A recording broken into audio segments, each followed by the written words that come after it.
Science. Voilà à quoi devait probablement ressembler la grande pyramide de Khéops, construite sur le plateau de Gizeh il y a 4500 ans. L'architecte français Jean-Pierre Houdin pense avoir percé un nouveau mystère du célèbre édifice, l'existence de deux antichambres jouxtant la chambre funéraire du pharaon Khéops.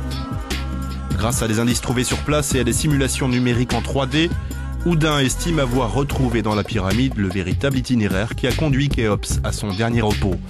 Le chercheur a transporté les antichambres d'une autre pyramide construite juste auparavant dans le volume de la pyramide de Khéops. Tout s'emboîte à la perfection et permet enfin d'expliquer comment les ouvriers sont ressortis après les funérailles et comment les prêtres ont quitté le tombeau par la porte principale avant que les ouvriers ne scellent définitivement l'accès.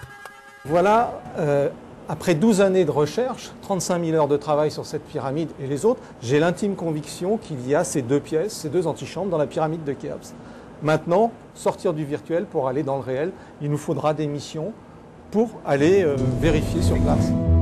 C'est l'examen des blocs du mur nord de la chambre du roi qui a laissé imaginer la possibilité d'un passage jusque-là ignoré. Voici la visite virtuelle des nouvelles salles.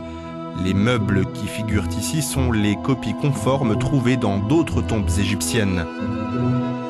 La nouvelle thèse a suscité l'intérêt d'une équipe de chercheurs de l'Université de Laval au Québec qui projette une étude en thermographie infrarouge.